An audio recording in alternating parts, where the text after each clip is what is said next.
Bueno, hemos vuelto, se me escucha correctamente. Ahí se va sumando. Lentamente. Está bien. Bien. Perfecto. Más o menos estamos. Vamos a meterle pata porque el tiempo es tirano. El tiempo en televisión y en Zoom es tirano. En Zoom es más tirano aún. Pero muy bien lo que mencionaba Lucía, muy interesante, ¿no? Había una serie, alguno la recordaba, que decía Truth is out there, decía, la verdad está ahí afuera, ¿no? Yo no digo que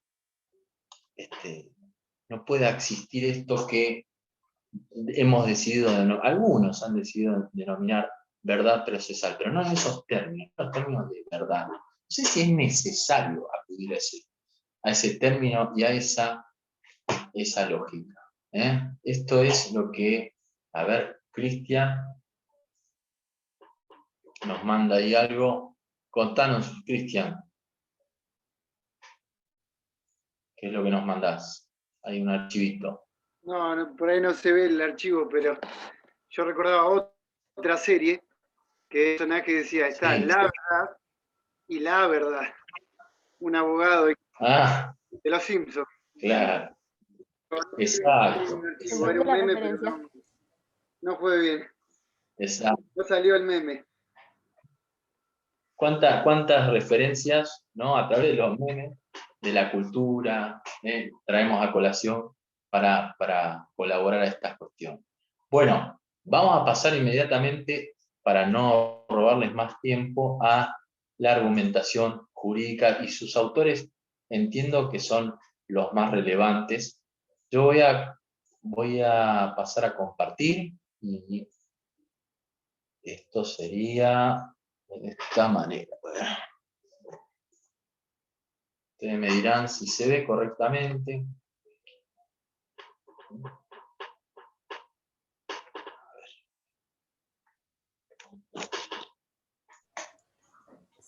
Se ve bien, ¿no? Sí. Bien. Todos estamos leyendo que dice autores de argumentación jurídica, que dice taller verano 2020. Bueno, qué bueno que no me equivoqué el año, porque sigo poniendo 2020. Pero bueno. Es algo hasta que uno se acostumbra, ¿no? Vamos a pasar entonces con una serie de filminas, pero nada más me apoyo en ellas para impulsarme hacia lo que tengo que decir. Este es uno de los autores fundamentales de la argumentación jurídica, si se quiere, moderna. Si es que 1907 a 1988 es algo moderno, entiendo que sí, vamos a pensar que sí lo es. Un par de años atrás, en el tiempo, Fyodor Zizek, como les decía, impulsaba y recuperaba la argumentación de carácter jurídico hasta nuestros días. ¿Por qué? Porque va, de alguna manera, a poner en evidencia la necesidad de, hablar de lo que se denomina argumentativamente como tópica. ¿Bien? Espérenme que llego hasta esa filmina. Esto no es sencillo, ¿no? Tópica y jurisprudencia. Bueno, lo de jurisprudencia, como les había dicho, tiene alguna relación con el derecho anglosajón, ¿no? De hecho, hay muchas facultades que no son facultades de derecho, son facultades de jurisprudencia, ¿eh? Generalmente las que tienen su base en algún país, como le decía, de derecho anglosajón. Porque la relevancia de la jurisprudencia tal vez sea mayor. ¿Ok? Bueno, pero ¿qué es esta cuestión de la tópica? Como ven acá, tópica. Bien, la tópica, alguno la conocerá como topoi, ¿no? De un latinazgo, del latín, que quiere decir lugar común. Quédense con esta posible definición. Lugar común. ¿Bien? ¿Ok? Cuando referimos a un lugar común en la argumentación, y esto después lo invito a que a través de los textos que fui subiendo, hay en el derecho, y por eso es muy importante lo que habían comentado los chicos, contexto, historicidad, hay momentos en la historia de la humanidad donde hay lugares comunes de la argumentación. Bueno, esta es la propuesta, a grandes rasgos, de Theodor Vivek. Dice, en cierto momento de la historia, para el derecho, algo es relevante, algo es muy relevante, y alguna otra cosa no. En nuestros momentos, al momento de argumentar, al momento de discutir, al momento de debatir, podemos acudir a estos tópicos. ¿Bien? Por ejemplo, alguno dirá, es un tema caliente, ¿no? Es algo que está en la boca de todos. Y de esa manera es muy fácil argumentar, ¿no? Y es muy fácil tener respaldo argumentativo, porque en ese momento mucha gente ha colaborado, muchos autores, muchos especialistas están hablando al respecto. Entonces, para nosotros es relevante. Por ejemplo, en materia de derecho, normativas y otras cuestiones de carácter político, el coronavirus, ¿bien? Las resoluciones que han salido con motivo de ello, ¿bien? Entonces, por ejemplo, habíamos hablado en derecho laboral, recién poníamos como ejemplo, antes que se corte, la situación, la posible situación de Julio, por ejemplo, decíamos, que trabajaba en una empresa que no lo desconocía, trabajaba en negro, que esto, que el otro. Bueno, a ver, vamos a dejar de compartir. Si aparezco nuevamente. Ahí está. Bien. Decía entonces, si existe DNU, por ejemplo, existe normativa que respalda ciertas determinaciones por el contexto que estamos viviendo de la situación que atravesamos del coronavirus y además de carácter internacional, la tópica de este momento es ella, la situación que estamos atravesando a través del coronavirus. Entonces, en nuestra situación de, por ejemplo, entender una relación laboral que se desvinculan dos personas, una persona física y una persona ideal, una empresa, un trabajador, no importa eso, lo importante que les quiero hacer entender es que en nuestros argumentos, si nosotros nos apoyamos en lo que tópicamente es significativo para el derecho, en ese momento, seguramente nuestros argumentos van a tener mayor fuerza. O sea, la situación de Julio, que es desconocido por su empleador, y el empleador dice, este empleado yo no lo tenía. No, lo tenías en negro. No lo tenías que haber echado en ningún momento porque hay un DNU que así te lo dice, pero además lo tenías en negro. La situación de que trabajaba en negro, la informalidad, no le corresponde al DNU, no le corresponde al DNU, hago referencia al del coronavirus que dice que no puede haber despidos de forma masiva y hay que conservar las fuentes de trabajo. ¿Entendés? Pero la situación de Julio siempre tenía respaldo normativo. Ahora hay un DNU que además le da un respaldo mayor y que eso es tópica. ¿Entendés? Esto es tópico. ¿Entendés? Este es un lugar importante, es un lugar común por el que van a pasar muchas situaciones de derecho actual.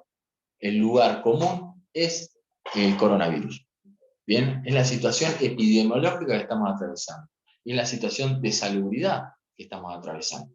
Bien, lo tópico es el lugar común. Bien, sigamos adelante, vuelvo a compartir pantalla, y vemos que dicen que tienen para aportarnos otros autores de argumentación jurídica.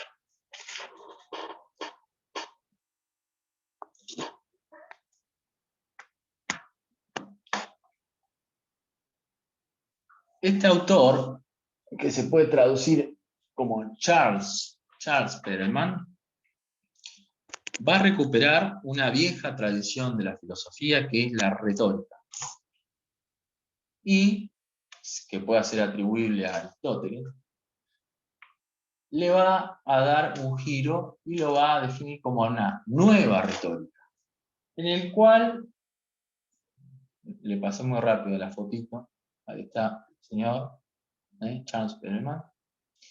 Recuperamos entonces la idea de la nueva retórica, donde lo importante en la argumentación jurídica, según él, son estos tres elementos a distinguir. En todo momento de argumentación aparece el discurso, es lo que estamos diciendo, es lo que estamos sosteniendo, es lo que estamos fundamentando, es lo que decimos, es lo que escribimos, es lo que sustancialmente intentamos transmitir. ¿Y quién lo hace? El orador, es quien transmite. Y quien recibe es el auditorio. Y para él, el auditorio es fundamental. Es el eje sobre el cual giran sus teorías de la argumentación. El auditorio. ¿Bien? ¿Por qué les digo esto? Fíjense lo que va a decir. El auditorio es el conjunto de todos aquellos en quienes el orador quiere influir con su argumentación. Bueno, si lo hubiese escrito bien, argumentación, sería más. Pero imaginen que ahí dice argumentación. ¿Bien? Quiere influir con sus argumentos. ¿Bien? Quiere influir con sus argumentos el orador al auditorio. Pero, ¿qué es un auditorio entonces? Él autoría a un conjunto de personas. ¿Bien? Ahora, ¿son todos los auditorios iguales? Y esta es la gran pregunta que hay que hacerse. Y hablamos de la direccionalidad del discurso, entonces. ¿Bien? ¿Esto qué significa? Que tenemos que pensar cuando argumentamos, sea para convencer o no, que no es lo mismo hablarle a una persona o a otra. ¿Bien? ¿Qué quiere decir con ello? No es lo mismo hablarle a un juez que a un tribunal, 3 jueces, que a un jurado. No es lo mismo un juicio por jurados y saber que hay representantes del pueblo de forma sumamente directa. No es lo mismo explicarle al juez una situación. ¿Por qué? Porque vamos a hacer uso de distintos elementos de la argumentación. ¿Para qué?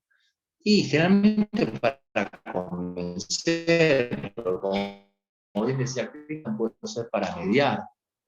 Pero para mediar, a veces, ir 50 y 50, tenemos que encontrar los elementos para reconocer frente a quién estamos y discursivamente gestionar esa situación. No le podemos hablar a todo el mundo con este lenguaje enriquecido del abogado, donde se habla de, por ejemplo, la cuestión procesal, y ya se empiezan a ver los ojos de las personas, dice, ¿de qué está hablando? ¿No? Porque Hans Kelsen, un positivista, entendía que la norma fundante era la justificación final del derecho, y la gente va a decir, ¿qué cuerno está hablando? Entonces, depende de a qué auditorio nos estamos enfrentando. Perelman los resume auditorios particulares y generales. ¿Bien? Los generales son de carácter universal. Digo, Si yo como, por ejemplo, vamos a hablar de un comunicador social, y soy un periodista, tengo que llegar a la mayor cantidad de auditorio posible. Y eso es un auditorio universal, es un auditorio importante, de una buena cantidad de integrantes. ¿Bien? Sin embargo, a medida que se va restringiendo, el lenguaje se va volviendo más técnico. Y en un juicio somos pocas personas. Y hablamos un lenguaje técnico que va a parar el expediente. ¿Bien? Porque somos los abogados hablando con el juez. Pero qué bronca le da a la gente cuando no entiende sobre sus derechos porque no se los explica en un lenguaje accesible. Cuando el derecho se tiene que entender como integral a la persona. Por ende, es fundamental que sepa desde siempre sus derechos, por supuesto. Entonces, cuando argumentamos, observar a quién intentamos hacerle llegar nuestro mensaje. ¿Bien? Más allá de la convicción o no, porque eso de la convicción es relativo, depende. No necesariamente hay que convencer a alguien para explicarle la importancia de que, no sé, de su identidad, por ejemplo, que habíamos hablado del principio de derecho de la identidad, ¿no? Lo importante que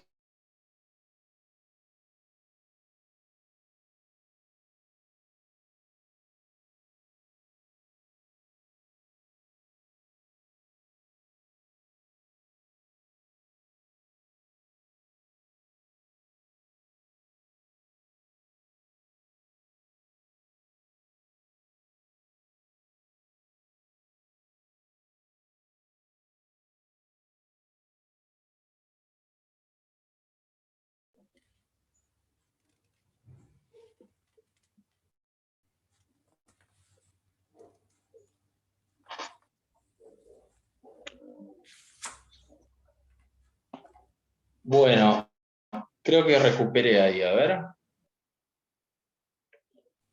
Sí, ahí estás. ¿Sí? Estamos. Bien, bueno, mil disculpas por los problemas técnicos. Vamos a seguir adelante, que nos corre el tiempo y no nos hacemos más jóvenes. Pasamos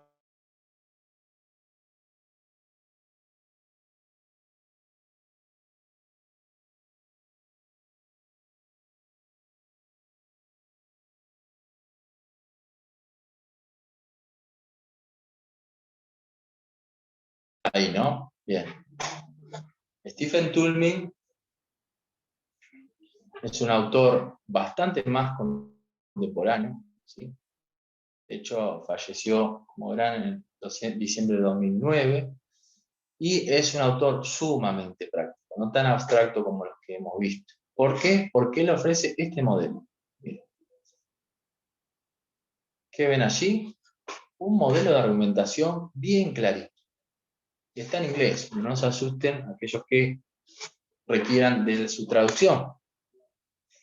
El primer elemento del cual va a partir la argumentación, según Stephen Toulmin, y que dice data, también puede ser traducido como, más que traducido, puede ser reemplazado por, a ver si se los escribo, no tengo una hoja disponible a mano, vamos a trazar acá esto, a ver si se lee.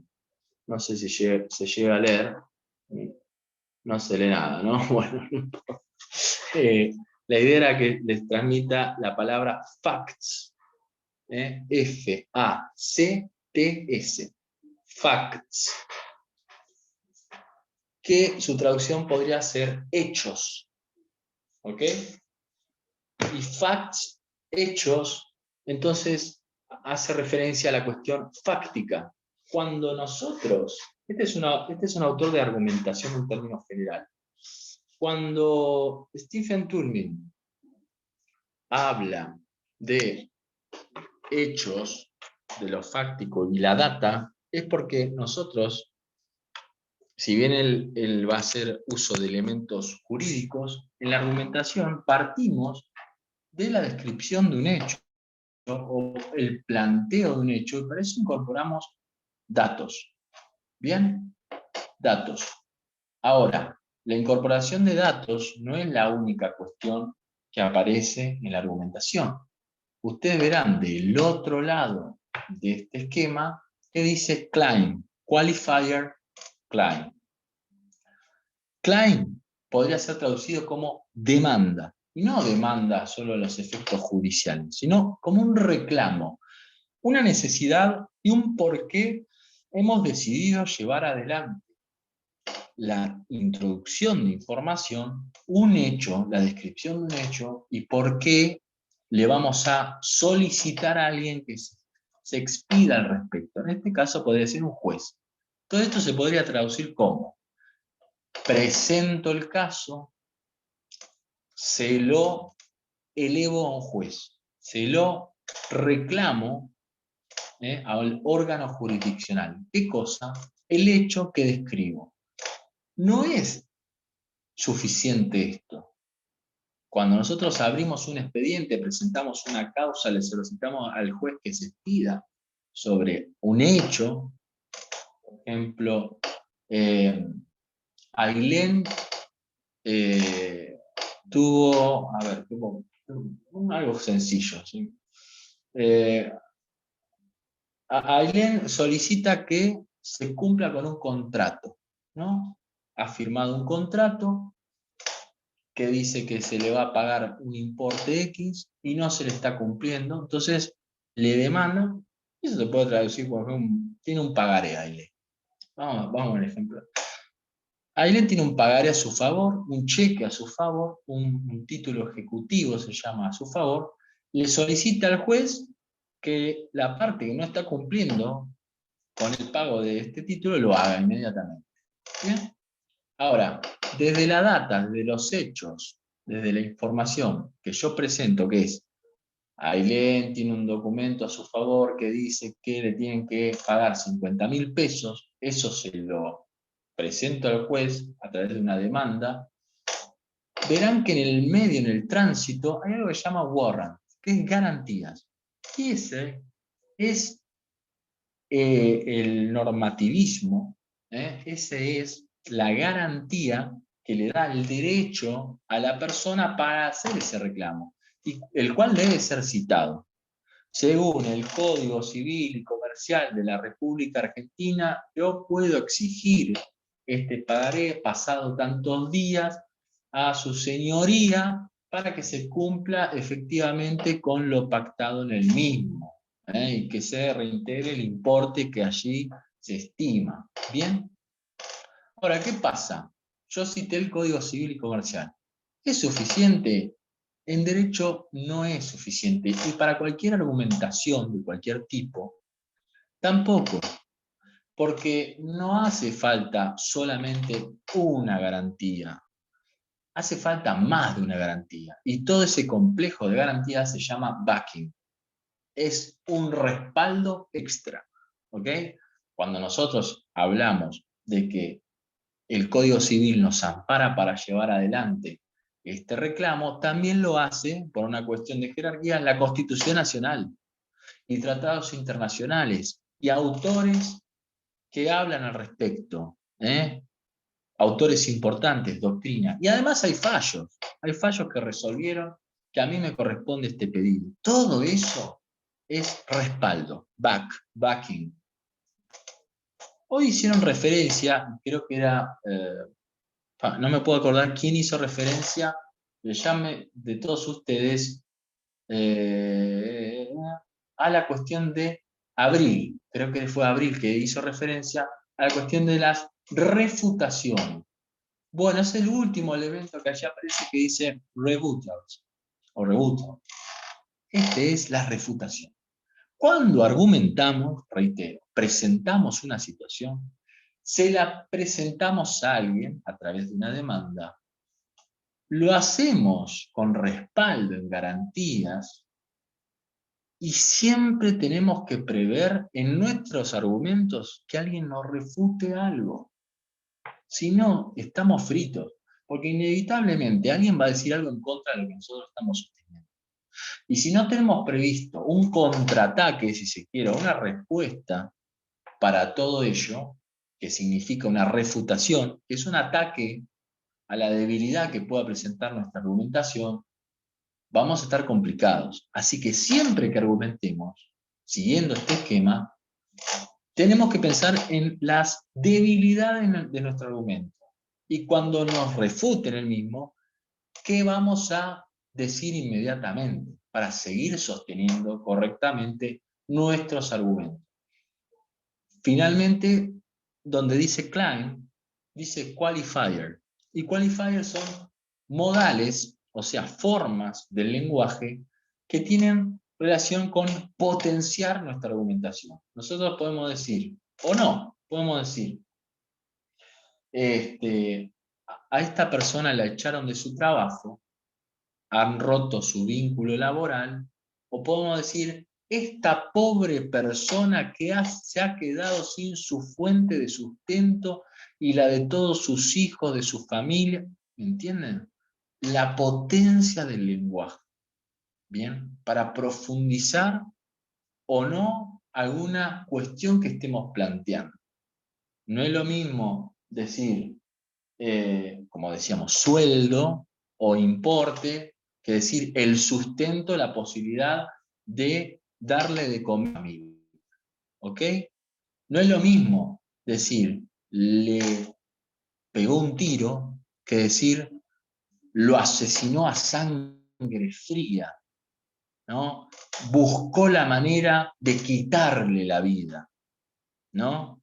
Todas estas cuestiones lingüísticas potencian o no nuestros argumentos.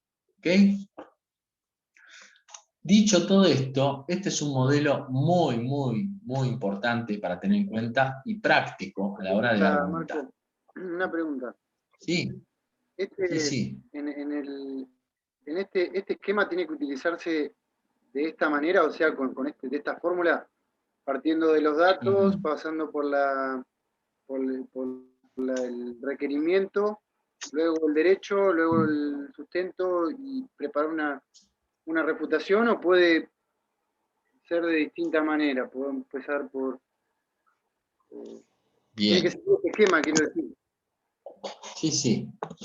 Ya mismo paso a responder, porque lo que bien correctamente dice Cristian es las críticas que se le hacen a este modelo. Digo, parecería ser muy sencillo, muy simple. De hecho, las refutaciones, por ejemplo, Cristian, están planteadas al momento de cuando el ego quiere convencer. Pero las refutaciones podrían hacerse, a ver, vuelvo para que lo veamos. Las refutaciones podrían hacerse, ahí está, ¿no? A ver, indíquenme cuándo aparece. Las refutaciones podrían hacerse acá, en las garantías. Es decir, señor juez, el abogado está haciendo referencia a una normativa que no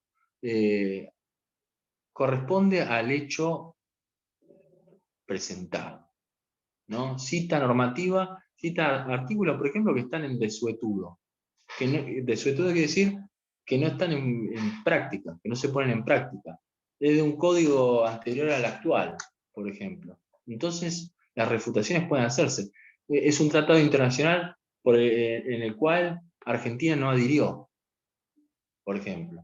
Entonces, se podría empezar por la cita de la normativa. Lo que pasa es que en términos jurídicos, en una demanda, los hechos ocupan la primera parte, generalmente, ¿no? Se exponen los hechos, ¿bien? Y esto inmediatamente viene acompañado de sus garantías.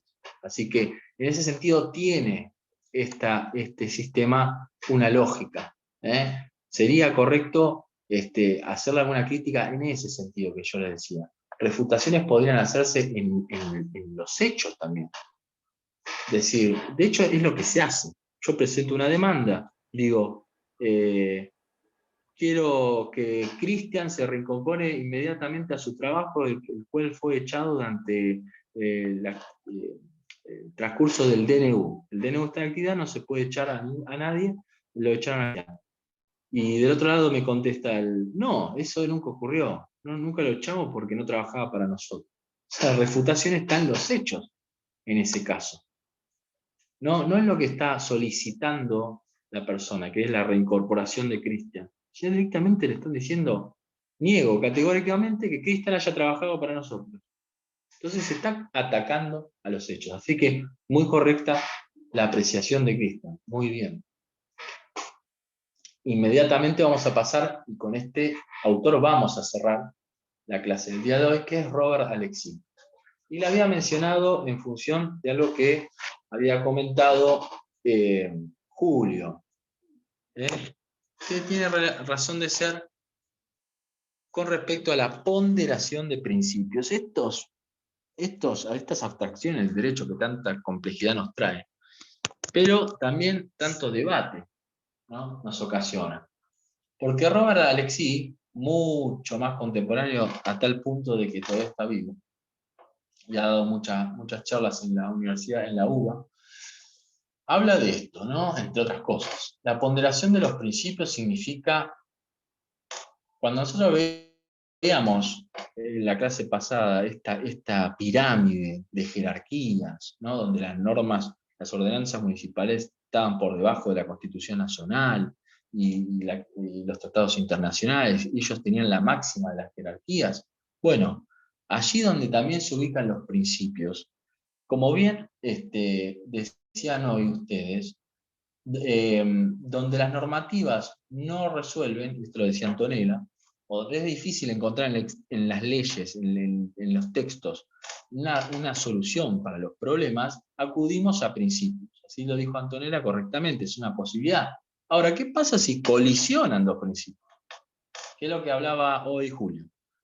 Por ejemplo, si hacemos referencia a la relevancia de la posibilidad de elegir sobre nuestros cuerpos, pero también eso implica decidir sobre una vida futuro, por ejemplo, ¿no? Estas problemáticas que se llevan a instancias de los principios que tienen que ver con la vida y con las libertades. También Julio hacía referencia a el tránsito, a la libertad de tránsito, y que ello colisione con la posibilidad de manifestarse, ¿no? Entonces aparecen dos principios que colisionan. ¿Y dónde está la normativa que resuelve? Tampoco aparece normativa que resuelve, sino directamente iríamos a la normativa. Entonces, Alexis dice, tenemos que ponderar, como bien dicen ustedes, por cuestiones contextuales, por cuestiones políticas, por cuestiones económicas, por cuestiones históricas, por cuestiones de contexto, hay que elegir entre dos principios, o más principios, pero una que hay que elegir. Entonces, ¿cuál será el más acabado? Eso es un debate que se tiene que dar en el marco de los principios, pero no es que solo van a resolver cuestiones de dificultad normativa, legal, sino que entre ellos, entre principios, se pelea la cuestión de la resolución, de una cuestión judicial, de una cuestión de ley, de derecho, de justicia. Son debates entre principios. Entonces, ya hemos visto de esta manera los autores más significativos de la argumentación jurídica. Tenemos que sumar a ello, obviamente, los ultracontemporáneos Atienza y García Amado, entre otros. ¿Bien? Pero bueno, los invito a reflexionar a partir de la introducción de toda esta información. ¿Les llamó la atención en particular algún autor? Lo poco que hemos podido hablar de ello, que después invito a investigarlos a través de lo que he dejado y otras cuestiones que puedan encontrar por su cuenta. ¿Alguno de ustedes les llamó algo particularmente la atención?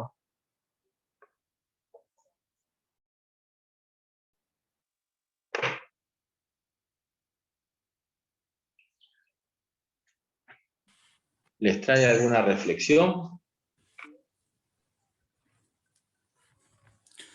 La verdad que uno más interesante que el otro. Es como medio difícil, ¿no? Por ahí. Digo rompiendo el hielo, ¿no? Es muy difícil. Son todos muy interesantes, se complementan y la verdad es que mientras se hablaba podía ubicarlos en diferentes ámbitos aparte del jurídico, ¿no? Y en el jurídico particularmente. eh, y me parece muy interesante. Una frase que le dice García Amado a Atienza es la de Groucho Marx, que dice, aquí tengo mis principios y si no te gustan tengo otros y si no puedo seguir sumando en la balanza hasta que llegue a la medida, ¿no? Atacándole el tema de los principios, pero claramente los principios están.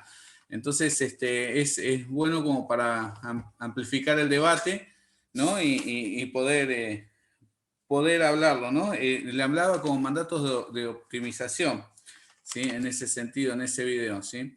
Y me resultaba muy llamativo con esto, ¿no? El modelo de Tolmin, que en algún momento lo hemos hablado, y que tiene una lógica que es muy práctica, ¿no? En ese sentido.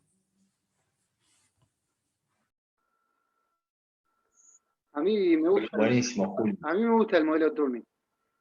Pensaba cuando lo explicabas, por eso te preguntaba si podían cambiar algunas cosas, porque, por ejemplo, en un juicio oral, digamos, o pensaba en un juicio penal, digamos, ante un juicio por jurados, no es lo mismo el alegato de la fiscalía que el de la defensa. Y hay algunas cosas, evidentemente, que hay que cambiar.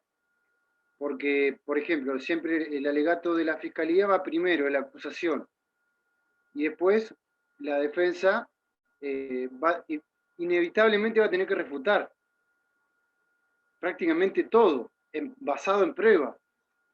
O sea que me imagino que el alegato de la defensa tiene que, los hechos ya están porque los expresó el fiscal, o sea, no va a tener que referir a los datos, sino que va a tener que empezar a refutar cada una de las partes. Refuta, basa en el derecho y el respaldo. Refuta, derecho, respaldo. Todo el tiempo es así, ante cada una de las acusaciones. Yo hasta ahora no he tenido la suerte o no he tenido la posibilidad de un juicio oral, creo que no estoy preparado igualmente, no estaría preparado, pero sí hice los seminarios de argumentación jurídica, cosa que les recomiendo a las compañeras que están estudiando Derecho, que lo hagan, digamos, que no pierdan esa oportunidad, y más si están estudiando argumentación y si les interesa discutir y si les interesa dar razones, ahí las pones a prueba. En esos seminarios están buenísimos porque ahí podés equivocarte, podés decir cualquier cosa, no cualquier cosa, pero sí te podés equivocar y es el momento de equivocarse ahí. Y yo los hice y me acuerdo que sin haber estudiado el modelo de Toulmin, me parece que es perfecto para ese tipo de circunstancias, esa reflexión. Excelente. Muy bien, Cristian. Buenísimo. Nos quedan unos minutos. Me quedo con esto que dice Cristian. Fue muy importante, tanto como la intervención de Julio, de ponernos a pensar los posibles sistemas, las lógicas, qué orden pueden llegar a tener, pero encarar la argumentación con alguna posibilidad de pensarla, ¿no? Porque inmediatamente